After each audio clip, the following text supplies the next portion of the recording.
Boat facts. Today we're discussing the Lusitania, which sank in 1915 and immediately became the subject of the world's first viral misinformation campaign.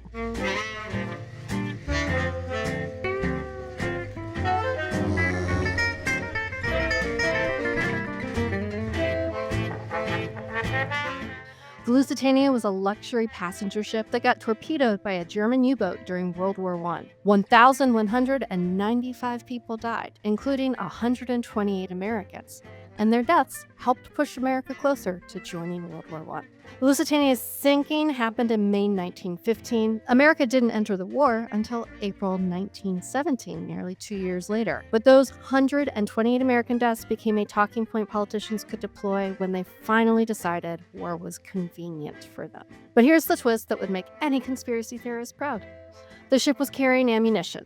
The British government denied this for decades and decades, but it was actually part of the ship's original design to make sure it could carry ammunition in case there ever was a war. It was pretending to be a mercantile ship, a passenger ship, and in fact, it was actually carrying ammunition under an American flag, which would have violated our non-intervention policy at the time, so we were doing that on the sly. The German government actually took out ads in American newspapers warning people not to board ships bound for Britain.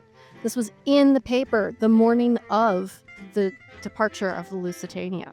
The sinking took only 18 minutes. Try making life or death decisions for 2,000 people in less time than it takes to get ready for most people at work. Here's what's really wild. Immediately after the sinking, both sides launched propaganda campaigns. The British said it proved German barbarism and that they didn't care about civilian lives.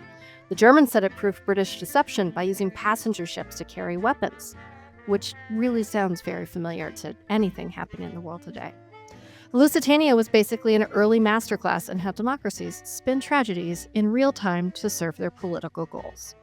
And people believe different versions depending on which newspapers they read, which is not at all like today where everyone gets their news from completely reliable, unbiased sources like Fox News and TikTok.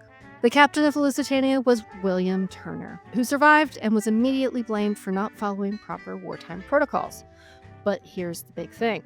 The Admiralty knew in Britain that submarines were in the area, and the specific U-boat that sunk the Lusitania had been sinking 3 other ships in the exact waters that the Lusitania was about to cross just hours before, but they never shared this intelligence with him. He absolutely would have probably rerouted his course, and he didn't have the information, so he didn't reroute. They had the radio capability. It's not like they were flying by night, and they just didn't. So the government did not share their information, not even on signal, and then the boat sunk. The Lusitania's sinking helped perfect the playbook for how governments manufacture consent for war. We used the same model again in World War II with Pearl Harbor, and again in modern forever wars. And that's your boat fact. Remember, when powerful people say never forget, always ask whose version you're supposed to remember. The Lusitania proved you don't need to lie about what happened, you just need to control which parts of the truth people remember.